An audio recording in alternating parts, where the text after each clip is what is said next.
Every one of us have markers in our life that we can point to that have played a significant role in who we are or what we're becoming. All of the space between those markers make up the process, the journey, the path that we travel. It has its ups and downs for sure. But that space represents all of the good and all of the bad parts of us, all of the joy, but also all of the pain. How those connect make life beautiful. And we use those markers as a timeline from when we were born to where we are now and why. I'm Rick Pike, and I'm so proud to be a part of the Orchard family. I lead worship at our Tupelo campus. Actually, my wife and I lead worship at our Tupelo campus. She is the reason why I'm here.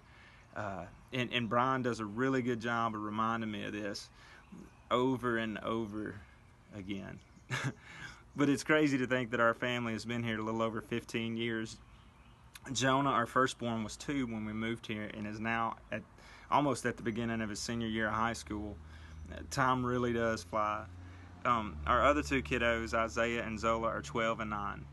A lot of great markers and a lot of great memories have been made during our time here, and we look forward to many more, which brings me to our text today. It's found in Song of Solomon. Let's unpack that together. No, I'm just kidding. When Brian asked me about the devotion, I told him that we could take a closer look at this book, and he said we should probably leave that packed for now. But really, let's look at Romans, the first chapter, 8 through 12. Paul was in the Greek city of Corinth writing the single longest letter in the New Testament. It was addressed to God's beloved Rome, which is known by the name of its recipients, the Romans. Now, I googled that. And the whole purpose of his writings were to explain that salvation is offered through the gospel of Jesus Christ. Let's read it together. Let me say first that I thank God through Jesus Christ for all of you, because your faith in him is being talked about all over the world. God knows how often I pray for you. Day and night I bring you and your needs in prayer to God, whom I serve with all of my heart, by spreading the good news about his Son. One of the things that I always pray for is the opportunity, God willing, to come at last to see you. For I long to see you so I can bring you some spiritual gift that will help you grow strong in the Lord. And when we get together, I want to encourage you in your faith, but I also want to be encouraged by yours.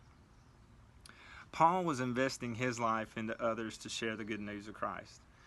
The evil man he once was is no more. He had an encounter with Jesus that changed his life forever. The markers in his life ultimately changed the world.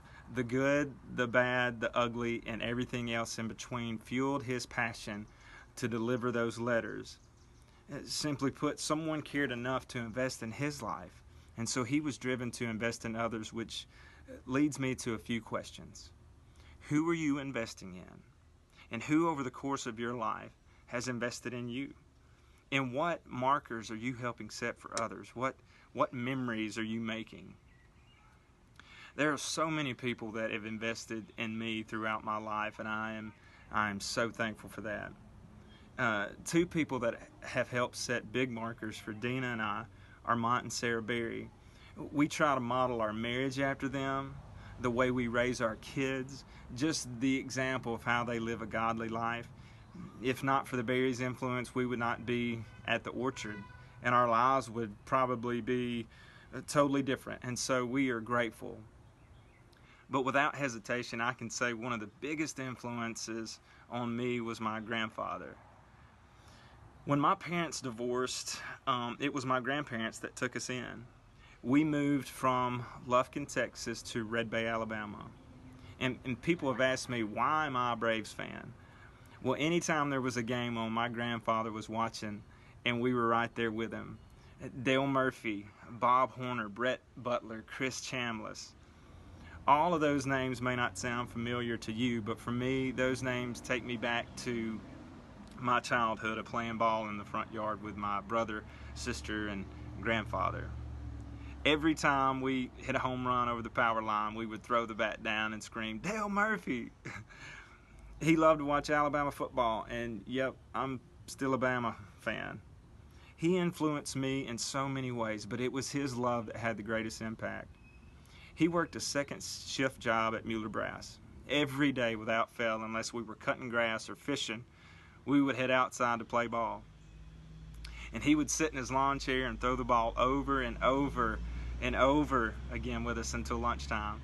And after lunch, he would get ready for work and then head back outside with us to throw, maybe get a few pitches in before his buddy Joe would swing by to pick him up for work.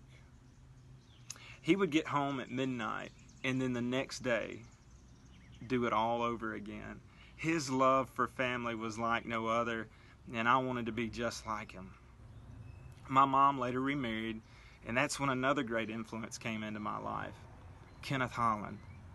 He was my stepdad, but never called him anything other than dad, because he may not have been biological, but he was my father. And he was quiet, but he was strong, and he was a faithful man. We didn't have much money, but we were full of love. And I remember getting so upset because it was rare that we got to go and do anything extra with our friends because we were embarrassed to say that we didn't have the money. I didn't find this out until later on in life, but my dad would go without breaks at work to save up change so his kids could have some spare money on the weekend to eat with friends and hang out. And that's just one example out of so many. He gave so much of his life to family, and now we're able to give back because of it. I have so many significant markers in my life, some big, some small. For example, when I accepted Christ, huge. When I learned how to ride a bike, when I threw my first spiral, when I graduated high school, went on to college, when I met the love of my life and got married, the birth of my children, and holding each one of them for the first time. But it was the space between, the process, the journey that led me to each one. The joy, the pain through the sun and through the rain. And trust me, I wouldn't change a thing because it has made me who I am. So just like Paul and so many before me, I want to make an impact on others and create great memories like I had for my family to look back on and do the same with theirs. So during this crazy time, I'll ask again, who are you investing in? Who is invested in you? And what memories are you making for you and your family? Remember, you can join our daily Bible reading. Text READ PLAN to 662-269-0328. And for some really great and encouraging music, find our worship playlist on Spotify by clicking the link below. And in closing, I want to sing a song that I wrote. I can't even remember. It was a long time ago, and it was really meant for my family. It's about my childhood, growing up, and I'm going to have my lovely wife come sing it with me, but I think I just called it the family song. And so we want to sing it for you in closing today.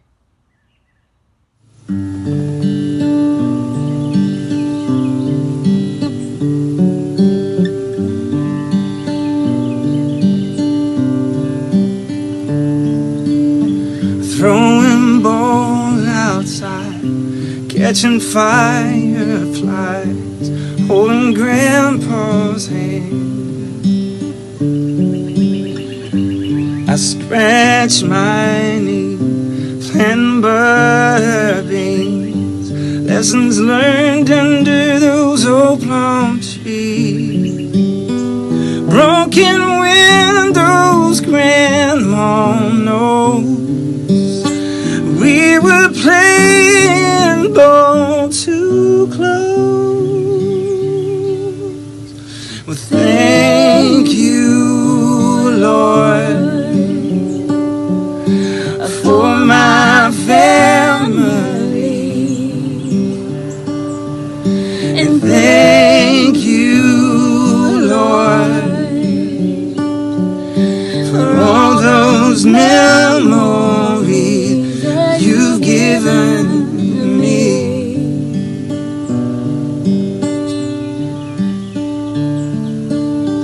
Coloring hope they don't find out. Sister bumped her head, jumping on the bed. Brother can't find me, playing hide and seek.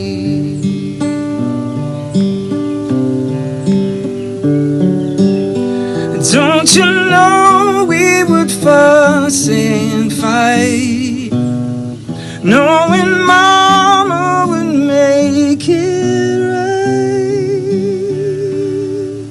So thank you, Lord, for my family, and thank you, Lord, for all those memories that you've given me.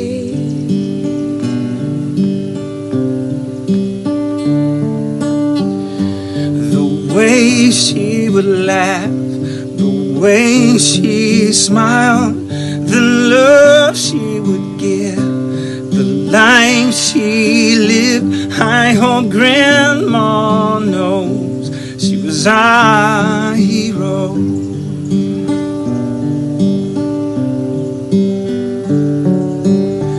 Oh Lord, you know we cried the day that she passed on by, but we know that time goes on, but those memories remain so strong.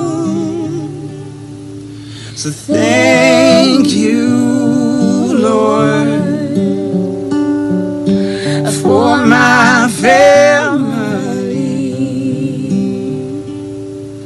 and thank you, Lord,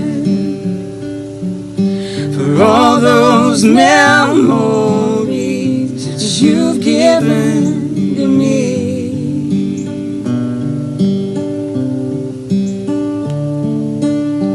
Throwing ball outside, catching fireflies, holding Grandpa's hand.